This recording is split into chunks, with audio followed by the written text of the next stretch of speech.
రాష్ట్రంలో ఉన్న ఎవరైతే డిఎస్సి కోసం ఎదురు చూస్తున్నా అందరికీ కూడా ఆ రోజు చెప్పాం. 4-5 రోజుల్లో నోటిఫికేషన్ పోతున్నాం. ఆ రోజు నుంచి ప్రక్రియ ప్రారంభమవుతుంది. దాన్ని 12వ తారీఖు నుంచి ఆ ప్రక్రియలో మీ అందరూ కూడా మీ అవకాశాలు చూసుకుని అందరూ కూడా దాంట్లో ఇన్వాల్వ్ అవ్వాలని చెప్పి రిక్వెస్ట్ చేయడం జరిగింది. ఆ ప్రకారమే ఈరోజు వెబ్సైట్ని ఇవాళ లాంచ్ చేస్తున్నాము. దీంట్లో ఈ నోటిఫికేషన్ సంబంధించిన ఎన్ని సెంటర్స్ ఉన్నాయి, ఎక్కడెక్కడ ఉన్నాయి, ఏ తేదీల్లో ఉన్నాయి, ఎవరికి అవకాశం ఉన్న దగ్గర వారు డిఎస్సి కానీ అలాగే టెట్ కానీ ఈ రెండింటికి సంబంధించిన పూర్తి సమాచారాన్ని మీరు ఇచ్చిన ఈ వెబ్సైట్లో నోటిఫికేషన్ ఉంటుంది. దాంతోపాటు ముందుగా 2 జీవోలను కూడా ఈరోజు విడుదల చేస్తున్నాము. 0 నెంబర్ 11, 0 నెంబర్ 12. దాంట్లో వచ్చి విధానం అంటే ఎవరు క్వాలిఫై అవుతారు, ఏ సబ్జెక్ట్స్కి ఎన్ని మార్కులు ఉంటాయి, ఏ రకంగా వాటిని విధి విధానాన్ని కూడా ఈ జీవోల్లో పొందుపరుస్తున్నాం. సో కాబట్టి ఇవాళ ఒకటిగా ముంచేసుకున్నాం. ఈ జీవోలకు సంబంధించి మా ప్రిన్సిపల్ రెడ్డి గారు, ప్రవీణ్ ప్రకాష్ గారు దీంట్లో ఉన్న కాంటెంట్ ఏంటి, ఏమి ఈ జీవోల్లో ఉన్న ఆబ్జెక్టివ్ అన్ని ఎవ్రీథింగ్ అంతా కూడా వారు ఎక్స్ప్లెయిన్ చేస్తారు. అలాగే కమిషనర్ గారు సురేష్ గారు వచ్చి నోటిఫికేషన్ సంబంధించిన అంశాలని మొత్తం అన్నింటిని కూడా డీటెయిల్డ్గా వారు ఎక్స్ప్లెయిన్ చేస్తారు. ఆ తర్వాత మనం ఈ వెబ్సైట్ని వీటిని ఇప్పుడు ఇక్కడ లాంచ్ చేయడం జరుగుతుంది. ఆ తర్వాత ఇంకేమైనా మీకున్న ఇంకా అదనంగా సమాచారం కావాల్సి వచ్చినా మీకు ఏమైనా సందేహం ఉంటే అవన్నీ కూడా దాన్ని నివర్తిస్తాం. మిమ్మల్ని అన్నీ కూడా పూర్తిగా కూడా పారదర్శకంగా ట్రాన్స్పరెంట్గా ఇక్కడ డిస్కస్ చేద్దాం. ఇది అయిన తర్వాత దయచేసి అందరికీ కూడా లంచ్ కూడా పెట్టాము, దాంట్లో జాయిన్ అవ్వమని రిక్వెస్ట్ కూడా చేస్తున్నాం. ఫస్ట్గా ప్రిన్సిపల్ రెడ్డి గారి జీవాల తాలూకా ఇవన్నీ కూడా తర్వాత లాంచ్ చేద్దాం. లాస్ట్లో చేద్దాం. జీవాలు చేసేది ముందు తీసుకో. Thank you sir. Minister sir చెప్పిన ప్రకారం ద పాలసీ డిఎస్సి చేసినప్పుడు ఒక గవర్నమెంట్ ఆర్డర్ ఉంటుంది, ఒక పాలసీ ఆర్డర్ ఉంటుంది. ఆ ఆర్డర్ సార్ చెప్పడం జరిగింది, which will be released now. ఇప్పుడు మనం ప్రెస్ కాన్ఫరెన్స్ అయిన తర్వాత ఈ బోత్ జియో 12th ఇప్పుడే అప్రూవ్ అయింది. ఆ జియో ఇప్పుడు రిలీజ్ చేయడం జరుగుతుంది. GO number 11 which is dated same 12th February 2024 and Geo number 12. Geo number 11 is related to all the recruitment. A recruitment manam government schools gaani, municipal schools gaani, jilla parishad schools gaani, mandal parishad schools gaani vallandari kalpi manam government schools antamu. Aa schools lo unna recruitment గురించి DSC 2024 గురించి అది ఇవ్వడం జరుగుతుంది. That is GO 11. బేసిక్గా first is authorization to commissioner school education to take up this activity. ఆ జియోలో ఉన్న first భాగం అంటే ప్రతి గవర్నమెంట్ ఒక నోడల్ ఏజెన్సీ రిక్రూట్మెంట్ ఈ ఎగ్జామ్ కండక్షన్ ఏజెన్సీ ఐడెంటిఫై చేస్తారు. సో ఇప్పుడు ఈ డిఎస్సి 2024కి commissionerate of school education has been notified as a exam conduction body, వాళ్ళకి కండక్ట్ చేయడం జరిగింది. That is the first thing. Second is about eligibility. ఎవరు 2018లో ఎగ్జామ్ రాశారు, దే నో లాస్ట్ టైం చెప్పిన ప్రకారం ఎలిజిబిలిటీస్ ఆర్ సేమ్. 2018లో డిఫరెంట్ కేటగిరీ ఆఫ్ పోస్ట్, అది స్టార్టింగ్ నుంచి సెకండరీ గ్రేడ్ టీచర్ ఉండొచ్చు, స్కూల్ అసిస్టెంట్ మ్యాథమెటిక్స్ ఉండొచ్చు, స్కూల్ అసిస్టెంట్ ఫిజికల్ సైన్స్ ఉండొచ్చు, స్కూల్ అసిస్టెంట్ బయాలజీ ఉండొచ్చు, స్కూల్ అసిస్టెంట్ హిందీ ఉండొచ్చు, స్కూల్ అసిస్టెంట్ తెలుగు ఉండొచ్చు. ఇలా మనం ఈ మైనారిటీ లాంగ్వేజెస్లో ఉన్న స్కూల్ అసిస్టెంట్స్ ఒరియా కానీ, స్కూల్ అసిస్టెంట్ తమిళ్ కానీ, స్కూల్ అసిస్టెంట్ కన్నడ కానీ, స్కూల్ అసిస్టెంట్ ఉర్దూ ఉండొచ్చు. ఎలిజిబిలిటీ 2018లో ఏం పెట్టడం జరిగింది, సేమ్ ఎలిజిబిలిటీ ఇప్పుడు పెట్టడం జరిగింది. బట్ ఫర్ ద న్యూ ఫ్రెషర్స్కి జస్ట్ ఆ జియో కూడా మీరు చూడొచ్చు. నేను ఓన్లీ షార్ట్లో చెప్తున్నాము. ఒకటి అంటే స్కూల్ ఎస్జిటి కోసం 2018లో ఇలాగ ఎలిజిబిలిటీ ఉంది అంటే 12th plus diploma in education లేదా గ్రాడ్యుయేషన్ ప్లస్ బీఎడ్. అది మనం 2018లో అదే ఎలిజిబిలిటీ పెట్టడం జరిగింది. డిఎస్సి 2024లో కూడా సేమ్ ఎలిజిబిలిటీ పెట్టడం జరిగింది. అదేవిధంగా స్కూల్ అసిస్టెంట్కి వచ్చినప్పుడు గ్రాడ్యుయేషన్ ప్లస్ ఆ సబ్జెక్ట్ ప్లస్ బీఎడ్, మీరు ఏ సబ్జెక్ట్ కోసం అప్లై చేస్తున్నారు, మీ ఫిజికల్ సైన్స్ ఉండొచ్చు, బయాలజీ ఉండొచ్చు, మ్యాథమెటిక్స్ ఉండొచ్చు, అప్పుడు ఉన్నప్పుడు వాట్ ఎవర్ ఈజ్ యువర్ మీకు ఆ గ్రాడ్యుయేషన్ చేసినప్పుడు ఆ సబ్జెక్ట్ ఉండొచ్చు ప్లస్ బీఎడ్. అదేవిధంగా మాస్టర్స్లో మనం లాంగ్వేజ్కి వస్తే మాస్టర్స్లో కూడా సబ్జెక్ట్ ఉంటే మీకు ఆ అర్హత ఉండొచ్చు. That same thing was there in DSC 2018. So same ఇప్పుడు ఇక్కడ కూడా చేయడం జరిగింది. That is about the eligibility, GO number 11లో ఉంది. Second is mode of conduction of exam. Mode of conduction of exam is computer based test. మనం అంత ముందుగా చెప్పడం జరిగింది. ఇట్ ఈస్ ఆల్ సెంటర్స్లో ఏ ప్రకారం మనం టెట్ చేస్తున్నాము ఆ ప్రకారం ఇది కూడా డిఎస్సి ఎగ్జామ్ కూడా జరుగుతుంది. Computer based assessment, computer based test ఉంటుంది. థర్డ్ థింగ్ జియోలో policy issue is about the weightage between డిఎస్సిలో సాధించిన మార్క్స్ ప్లస్ టెట్లో సాధించిన మార్క్స్ మీద ఉన్న వెయిటేజ్. డిఎస్సి 2018 ప్రకారం ఇప్పుడు కూడా 80% weightage for DSC marks, 20% weightage for TET marks. So TET is also important exam. ఎందుకంటే national council of technical education guidelines ప్రకారం టెట్కి కూడా మనం ఐడెంటిటీ ఉండాలి, దీనికి కూడా ఇంపార్టెన్స్ ఉండాలి. అది దృష్టిలో పెట్టుకొని 80-20 principle, 80% for DSC marks and 20% for TET marks కూడా ఫైనల్ సెలెక్షన్ ఆఫ్ డిఎస్సిలో కూడా ఉంటుంది. The next is about the eligibility, age eligibility. అది లాస్ట్ టైం డిఎస్సి ప్రకారం ఇప్పుడు కూడా 44 years for general category candidates and 5-year additional relief, additional exemption for SC, ST, BC candidates. And the cutoff date is 1st July 2024. Physically handicapped ఉన్నప్పుడు ఫర్దర్గా 5 years additional grace 54 వరకు ఉంటుంది. So that is about the age part of it. The selection, final DSC selection committee కూడా notify చేయడం జరిగింది. Final DSC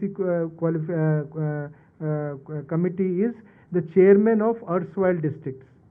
Chairmen of erstwhile districts are the chairman of the district selection committee, and our concerned district education officer is the convener of the committee. So this is another notification regarding this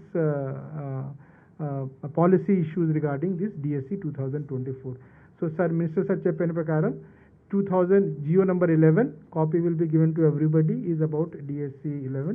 Similarly DSC 24లో సొసైటీలో ఉన్న selection, ఎందుకంటే దీంట్లో సొసైటీలో ఉన్న post మనకి తెలుసు it's all zonal post. Same candidate can write for both exam, district post plus zonal post. So additional post కూడా DSC 24 ఉంది కాబట్టి దీంట్లో ఉన్న ఎలిజిబిలిటీ, దీంట్లో అడిషనల్ పోస్ట్ ఉంటాయి. Principal post, post graduate teacher post, తర్వాత ట్రైన్ గ్రాడ్యుయేట్ టీచర్ పోస్ట్, ఆ post కూడా దీనికి కూడా డీటెయిల్గా ఎలిజిబిలిటీ కూడా ఇవ్వడం జరిగింది. So from today onwards with the release of these 2 GO number 11 and Jio number 12 formally also the DSC 24 stands in motion. Thank you. Yes, yes. Praveen గారు చెప్పినట్టు ఏదైతే ఎలిజిబిలిటీ అలాగే దాంతోపాటు వారు సెలక్షన్ తర్వాత ప్రాసెస్, మోడ్ ఆఫ్ సెలక్షన్ ఏమున్నాయనేది అన్నీ కూడా ఎక్స్ప్లెయిన్ చేయడం జరిగింది, ఇప్పుడు చెప్పడం జరిగింది. ఇప్పుడు మనం తీస్తున్న ఏవైతే రాష్ట్రం తీస్తున్న 6100 పోస్టులు ఏవైతే ఉన్నాయో, ఇంతకుముందు కూడా చెప్పాను. ఎస్జిటి వచ్చి 2280, స్కూల్ అసిస్టెంట్స్ వచ్చి 2299, అలాగే టీజీటీ వచ్చి 1264, పీజీటీ వచ్చి 215, ప్రిన్సిపల్స్ 42. ఆ ప్రకారం చూసుకున్నప్పుడు మొత్తం రాష్ట్రంలో అన్ని జిల్లాల్లో ఉంటున్న ఎస్జిటి పోస్టులు చూసుకుంటే ఎస్జిటి పోస్టులు శ్రీకాకుళంలో 104, విజయనగరంలో 103, విశాఖపట్నంలో 101, ఈస్ట్ గోదావరిలో 108, వెస్ట్ గోదావరిలో 102, కృష్ణాలో 103, గుంటూరులో 109, ప్రకాశంలో 111, ఎస్పీఎన్ నెల్లూరులో 104, చిత్తూరులో 101, కడపలో 105, కడప అనంతపూర్లో 107, కర్నూలులో 1022, 1022 వెరసి అంతా కలిపి 2240 పోస్టులు. ఇవన్నీ వీటిని ఇప్పుడు మా ప్రవీణ్ గారు చెప్పినట్లు ఈ నోటిఫికేషన్ చెప్పబోతారు కమిషనర్ గారు. ఆ ప్రకారం ఏదైతే నిబంధనలు ఉన్నాయో, నియమాలు ఉన్నాయో, ప్రాసెస్ కూడా ఏ విధంగా సెలక్షన్ ప్రాసెస్ ఉంటుందో అన్నీ కూడా జరుగుతాయి. అలాగే స్కూల్ అసిస్టెంట్ పోస్టులకి అండ్ టీజీటీ కలిపి 3563 పోస్టులు ఉన్నాయి. ఇందాక మీరు చెప్పినట్లు దాని ప్రకారం చూసుకుంటే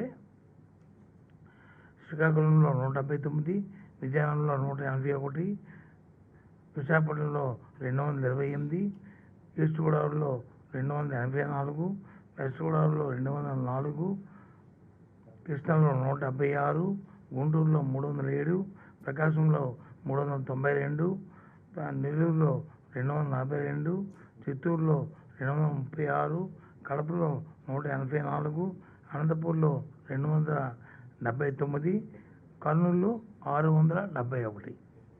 ఇవి మొత్తం ఈ పోస్టులు. ఇవన్నీ కాకుండా పీజీటీలు పోస్ట్ గ్రాడ్యుయేట్ టీచర్స్ వచ్చి 215, ప్రిన్సిపల్స్ వచ్చి 42. మొత్తం కలిస్తే ఇవి 2280 ప్లస్ 3543, ఆ రెండు కలుపుకుంటే 5843. వీటితో పాటు పీజీటీలు 215, వాటితో పాటు ప్రిన్సిపల్స్ 42. మొత్తం కలిసి టోటల్ వచ్చి 6100 పోస్టులని మరి ఇప్పుడు డిఎస్సిని ప్రకటించబోతున్నాం అనే విషయాన్ని ఇప్పుడు దీని తర్వాత సురేష్ గారు వచ్చి దీనికి సంబంధించిన అన్నీ కూడా నోటిఫికేషన్ వివరాలని వారు చెప్తారు కమిషనర్ గారు. ఇవన్నీ కూడా మీకు రిలీజ్ చేస్తాం, అఫీషియల్గా ఇచ్చేస్తాం కూడా అంతా కూడా.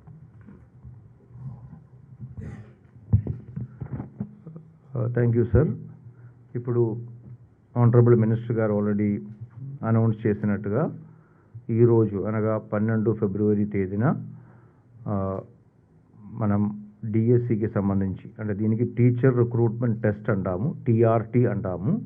టీఆర్టీకి సంబంధించిన ప్రభుత్వం ఇచ్చిన 2 జియోల ఆధారంగా జియోఎంఎస్ నెంబర్ 11, జియోఎంఎస్ నెంబర్ 12 ఆధారంగా ఈరోజు మనం నోటిఫికేషన్ విడుదల చేయడం జరుగుతుంది. ఇప్పుడు ఈ ప్రెస్ మీట్ ద్వారా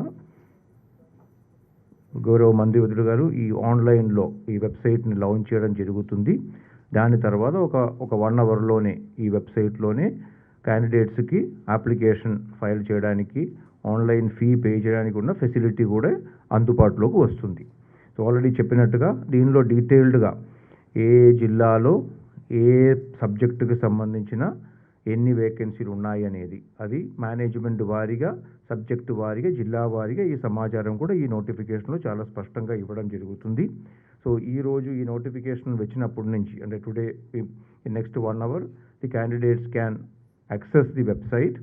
అక్కడే ఈ నోటిఫికేషన్లో చెప్పినట్టుగా ఫీ పే చేసుకుని వాళ్ళ అప్లికేషన్ ఫైల్ చేసుకోవచ్చు. దీనికి సంబంధించిన ఎగ్జామ్ షెడ్యూల్ కూడా దీంతో పాటే ప్రకటించడం జరుగుతుంది. మనకి ఈ రోజు నుంచి అప్లికేషన్స్ స్టార్ట్ చేసుకుంటే 21వ తేదీ వరకు అంటే ఫిబ్రవరి 21 వరకు ఆన్లైన్లో ఫీ పే చేయడానికి అవకాశం ఉంటుంది. అలాగే 22వ తేదీ వరకు అప్లికేషన్ కూడా ఆన్లైన్లో ఫైల్ చేయడానికి అవకాశం ఉంటుంది. సో మరి తర్వాత ముఖ్యంగా ఈ మార్చ్ 5వ తేదీ నుంచి ఈ అప్లై చేసిన క్యాండిడేట్లందరూ కూడా హాల్ టికెట్ డౌన్లోడ్ చేసే అవకాశం కూడా కల్పించడం జరుగుతుంది. 5వ తేదీ నుంచి ఆన్లైన్లో ఈ హాల్ టికెట్ డౌన్లోడ్ చేసుకోవచ్చు. ఎగ్జామినేషన్ షెడ్యూల్ 15వ తేదీ నుంచి 30వ తేదీ వరకు మనం ప్రకటించడం జరుగుతుంది. ఈ 15 నుంచి 30 వరకు ఒక 15 రోజులతో పాటు ఉంటుంది. ఇది క్యాండిడేట్లను మనకు వచ్చిన మొత్తం అప్లికేషన్ ఆధారంగా ఎగ్జాక్ట్లీ హౌ మెనీ డేస్ కావాలనేది క్యాల్కులేట్ చేయడం జరుగుతుంది. ఇది మన లాస్ట్ వీక్ టెట్కి సంబంధించిన ప్రెస్ మీట్ జరిగినప్పుడు చెప్పినట్టుగా ఒక్కొక్క సెషన్లో అంటే ప్రతిరోజు 2 సెషన్లు ఉంటుంది ఎగ్జామినేషన్. ఒక్కొక్క సెక్షన్లో యావరేజ్గా మనకు 30 నుంచి 40 వేల వరకు క్యాండిడేట్లకి సరిపోయినట్టుగా మన దగ్గర ఎగ్జామినేషన్ సెంటర్లు కానీ ఎగ్జామినేషన్ సెంటర్స్ అంటే దీని కంప్యూటర్స్ అవైలబుల్గా ఉంటుంది. కాబట్టి దీని ప్రకారం ఉంటుంది. అలాగే మినిస్టర్ గారు కూడా ఇందాక చెప్పడం జరిగింది, మనకి ఈ 15 రోజుతో పాటు ఫెస్టివల్స్ కానీ ఏదైనా ముఖ్యమైన పండుగలు కానీ లేకపోతే ఏపీపీఎస్సీ ఎగ్జామినేషన్ కూడా ఒక 17వ తేదీకి వస్తుంది. సో ఆ రోజు మేము మినహాయించడం జరుగుతుంది. ఆ రోజుకి ఎగ్జామినేషన్ మేము పెట్టడం లేదు, ఎందుకంటే క్యాండిడేట్స్కి ఇబ్బందులు రాకూడదనే ఉద్దేశంతో. ఆ ఎగ్జామినేషన్ సెంటర్కి ఈ ఎగ్జామినేషన్ సెంటర్కి సంబంధం లేనప్పటికీ కూడా ఎవరైనా క్యాండిడేట్లకు పొరపాటుకు కూడా ఎవరు కూడా బై మిస్టేక్ కూడా దానిలో ఓప్ట్ చేసుకుని నాకు ఆ రోజు 2 ఎగ్జామ్లు పడినాయనే సమస్యలు రాకుండా ఉండడానికి ఆ రోజున కూడా మేము దీనిలో ఎగ్జామినేషన్ షెడ్యూల్ నుంచి రిమూవ్ చేయడం జరుగుతుంది. సో ఫైనలీ ఈ ఎగ్జామినేషన్కి సంబంధించిన ఫైనల్ రిజల్ట్స్ కూడా ఏప్రిల్ 15వ తేదీకల్లా రిలీజ్ చేసేటట్టుగా ఈ అరేంజ్మెంట్ చేస్తున్నాము. ఈ అన్ని వివరాలు కూడా ఈ ఆన్లైన్లోనే మనం ప్రకటించడం జరిగింది, పూర్తి వివరాలు. సిమిలర్లీ మనకు కమిషనరేట్లో కూడా ఆల్రెడీ ఇప్పటికే ఒక హెల్ప్ డెస్క్ ఆల్రెడీ ఓపెన్ చేయడం జరిగింది. ఈ హెల్ప్ డెస్క్ నంబర్స్ కూడా మీకు మినిస్టర్ గారు ఇవ్వడం జరుగుతుంది. ఎవరికైనా అంటే ఆన్లైన్లోనే వెబ్సైట్లోనే ఆల్రెడీ డూస్ అండ్ డోంట్స్ కానీ FAQ కానీ అవన్నీ ఉన్నాయి. ఇన్ కేస్ అది చూసిన తర్వాత చదివిన తర్వాత కూడా ఎవరికైనా ఇంకా ఏమైనా డౌట్లు ఉన్నట్లయితే ఈ హెల్ప్ డెస్క్ కూడా ఫోన్ చేసి ఉండి అది మార్నింగ్ 10 o'clock నుంచి సాయంత్రం 5 o'clock వరకు పనిచేస్తుంది. ఎగ్జామినేషన్ పూర్తి అయ్యేంతవరకు కూడా ఈ హెల్ప్ డెస్క్లు మనకు అందుబాటులో ఉంటుంది. సో ఎనీ క్యాండిడేట్ ఎవరికైనా ఏ విధమైన డౌట్స్ ఉన్నా కూడా మేము క్లారిఫై చేయడం జరుగుతుంది. So similarly already qualification, eligibility అవన్నీ కూడా సెక్రటరీ గారు కూడా చెప్పడం జరిగింది. సో ఇవన్నీ కూడా నోటిఫికేషన్ ద్వారా కూడా ఇవ్వడం జరిగింది. ఎగ్జామినేషన్ ప్యాటర్న్ కూడా దానిలో ఉంది. ఒక్కొక్క పేపర్లో ఎన్ని మార్క్స్ ఉన్నాయి, దాని యొక్క సిలబస్ ఏంటి, దాని యొక్క బ్రేకప్ ఏంటి, ఇవన్నీ కూడా ఈ నోటిఫికేషన్లో ఇవ్వడం జరుగుతుంది. క్యాండిడేట్స్ కూడా చదువుకోవడానికి కూడా, అంటే ఇది అందరికీ తెలిసిన విషయం అయినప్పటికీ కూడా వీఆర్ రీట్రేటింగ్ దట్ గతంలో జరిగిన డిఎస్సీల ఆధారంగానే ఏ విధమైన మార్పులు దీనిలో చేయలేదు. కాబట్టి గతంలో ఏ క్వాలిఫికేషన్లు అయితే ఉన్నాయో, ఏ సిలబస్ అయితే ఉన్నాయో, ఏ సబ్జెక్ట్స్ అయితే బ్రేకప్ ఉన్నాయో అవన్నీ కూడా అలాగనే కంటిన్యూ చేయడం కూడా జరుగుతుంది. So this is in brief about the DSC notification. Thank you sir.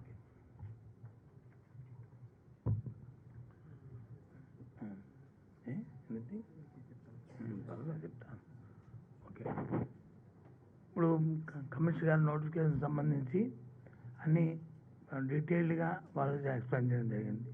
దీనికి సంబంధించి హెల్ప్ డెస్క్ కూడా పెట్టామనే విషయాన్ని కూడా చెప్పడం జరిగింది.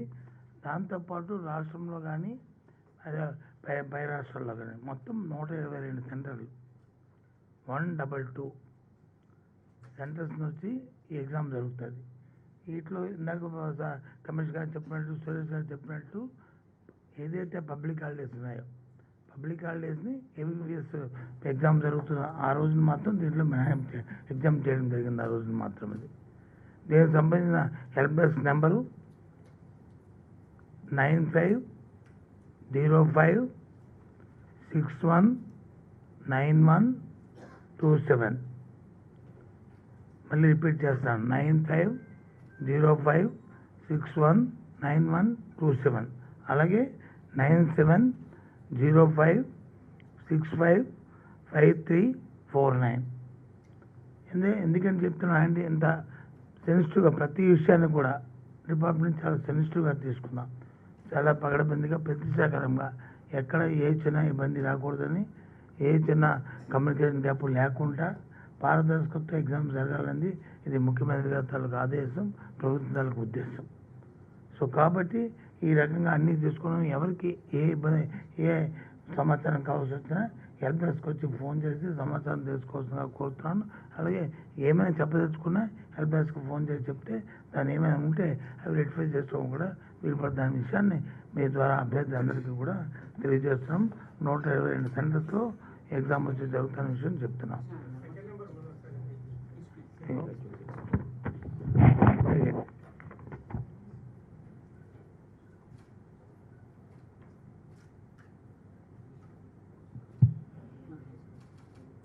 ఓకేనా? మేము అందరి దగ్గర ఉంటుంది, రికార్డ్ అయిపోతుంది. నాకు చెప్పడం కండి. ఇప్పుడు వచ్చి మన వెబ్సైట్ లాంచ్ చేద్దాం. ఇప్పుడు దీనికి సంబంధించి ఏది తీసుకురామ్మా పట్టు.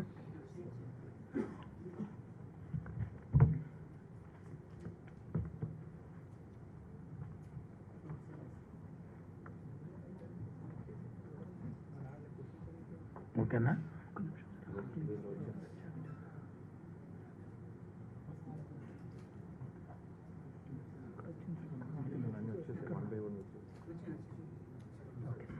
గుడ్.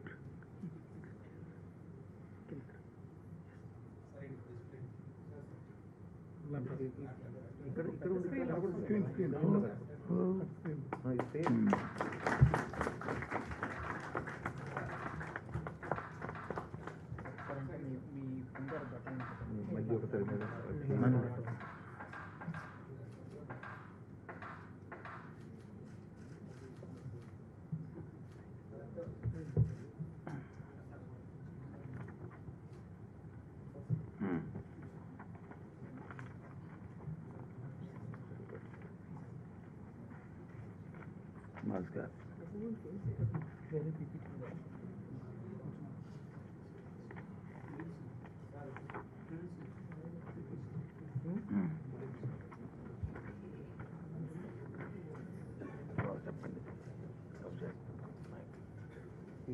ఇది వెబ్సైట్ ఐడి. ఇది కమిషనర్ స్కూల్ ఎడ్యుకేషన్ వెబ్సైట్లోనే ఈ ఇన్ఫర్మేషన్ ఉంది. csc.ap.gov.in/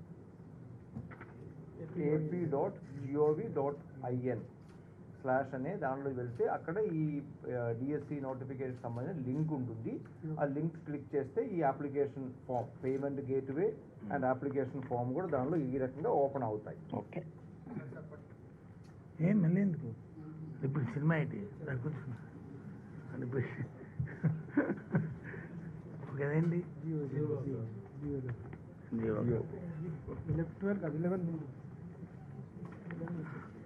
eleven 11 and 12. ఫస్ట్ 11 ఇది 11 కదా. ఇది 11.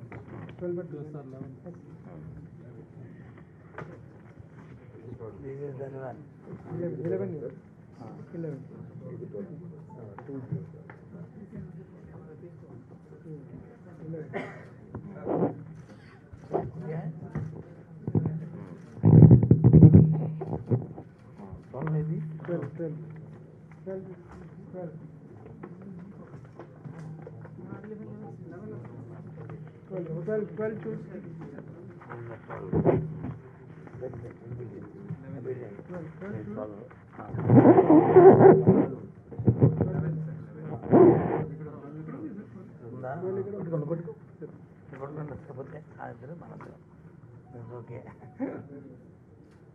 Okay good.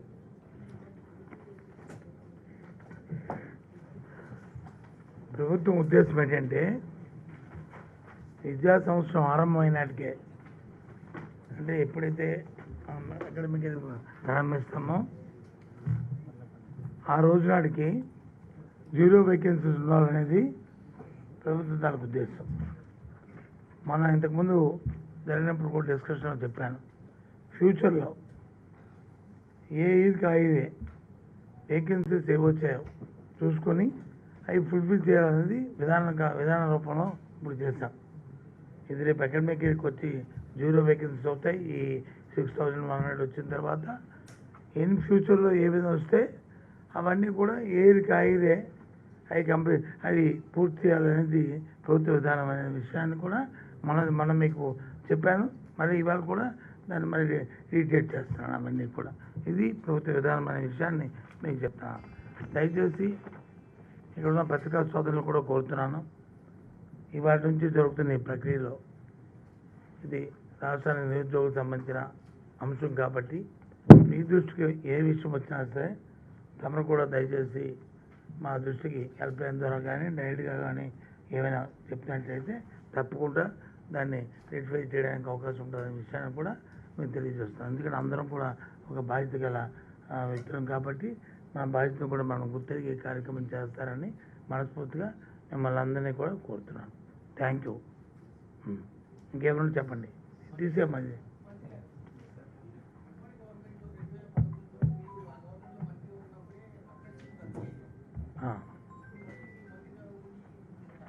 ఇప్పుడు అప్రెంటిస్షిప్ చెప్తే కాదు, ఇప్పుడు మనం తెలుస్తున్న ఎడ్యుకేషన్లో చాలా రిఫార్మ్స్ తీసుకొచ్చాం.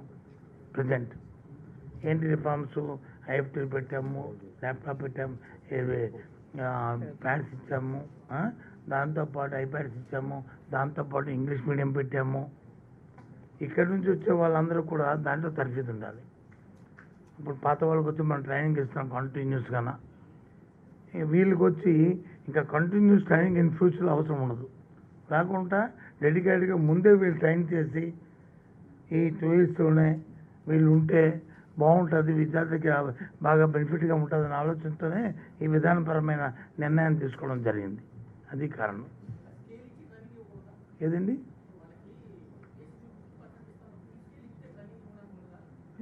50% ఇస్తాం, 60% ఇస్తున్నాం కదా, మనీ కాదు కదా ఇది. దానికి ఏదైనా ఒక కార్యక్రమం చేసినప్పుడు దాని గురించి సీరియస్నెస్ ఉండాలి, దానికి ఆబ్జెక్ట్ ఉండాలి. ఇది డెడికేటెడ్గా వాళ్ళు వచ్చి ఇన్వాల్వ్ అవ్వాలి, వాళ్ళ ప్రొఫెషన్ దగ్గర అవ్వాలి, ఆ కార్యక్రమాలు చేయాలి. చేస్తేనే మా అవతల వాళ్ళ నుంచి కూడా దానికి కావాల్సిన సపోర్ట్ ఇవన్నీ ఉంటాయి. అందుకని ఇంకో పేమెంట్ పేకి దానికి ఉద్దేశం కాదు. పేకి ఏముంది, 50% ఇచ్చిన తర్వాత ఇంకో 50% ఇవ్వడానికి గవర్నమెంట్కి ఇబ్బంది కాదు. కానీ వాళ్ళకి కూడా దీని మీద ఇంట్రెస్ట్ ఉండాలి, డెడికేటెడ్గా పనిచేయాలి, వాళ్ళు నేర్చుకోవాలి, వాళ్ళు మా ప్రొఫెషన్ దగ్గర అవ్వాలి, నేను ఒక మంచి ఉపాధ్యాయుడిగా ఉండాలి, సమాజానికి మళ్ళీ గుర్తింపు ఉండాలనే కార్యక్రమం ముందుగా ట్రైన్ చేయాలనేది ప్రభుత్వానికి ఉద్దేశం. అది మా తాలుగా లేదు.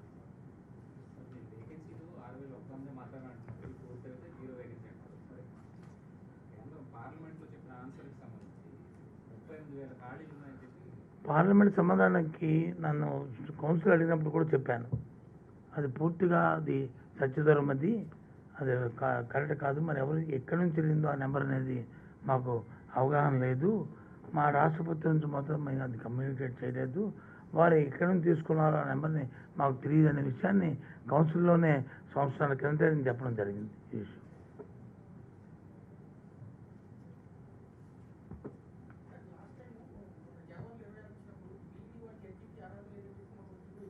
ఎవరండి?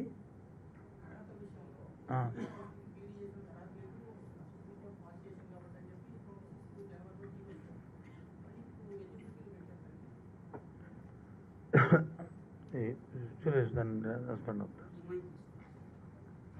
అంటే మీరు అడిగిన ప్రశ్న ఏంటంటే ఎస్జిటి పోస్ట్కి బీఈడీలకి అర్హత ఇచ్చి ఎందుకు అది సవరణ ఇచ్చారనేది.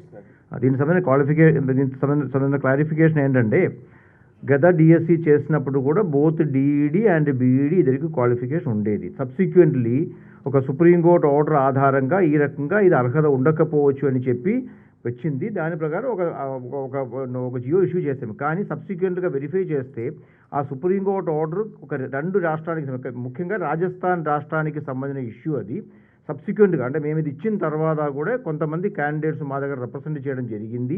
దీని తర్వాత కూడా చాలా రాష్ట్రాల్లో చేసినప్పుడు ఇది మ్యాండేటరీ కాదు, కేవలం సుప్రీంకోర్టు చెప్పింది, రాష్ట్ర ప్రభుత్వానికి దీనికి స్వేచ్ఛ ఉంది. అంటే ఎన్సిటీ ఇచ్చినప్పటికీ కూడా రాష్ట్ర ప్రభుత్వం నిర్ణయం తీసుకోవచ్చని చెప్పడం జరిగింది. కాబట్టి గతంలో మాకు అవకాశం ఇచ్చారు, ఇప్పుడు మాకు అవకాశాలు తగ్గించకూడదని చెప్పి రిప్రజెంట్ చేసి స్టడీ చేస్తే అది న్యాయపరమని గవర్నమెంట్కి అనిపించింది. కాబట్టి అందుకే ఆ సవరణ చేసుకుని అవకాశం కల్పించడం జరిగింది. దీనివల్ల సుప్రీంకోర్టు బీఈడి వాళ్ళకి ఇవ్వకూడదని కాదు ఇచ్చిన ఇన్స్ట్రక్షన్స్, డిఈడి వాళ్ళకి ఇవ్వాలి, బీఈడి వాళ్ళకి కూడా ఇవ్వచ్చు అనేది ఉంది దాంట్లో. కాబట్టి అంటే ఎవరికి అన్యాయం జరగకూడదు, ఎవరికైనా మనం అవకాశం ఇవ్వకుండా ఉండేనే కదా సమస్య. కాబట్టి వీళ్ళు కూడా అవకాశం ఇస్తున్నాం.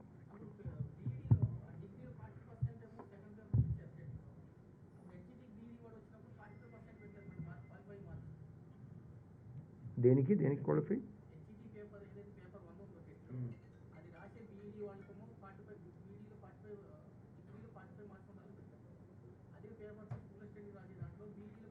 2018-19లో ఏ సిస్టమ్ అడాప్ట్ చేసామో అదే సిస్టాన్ని ఫాలో చేస్తున్నాము. మారిస్తే మీరు ఎందుకు మారుస్తారని అడుగుతారు, మార్చకపోతే ఎందుకు మార్చలేదని అడుగుతారు.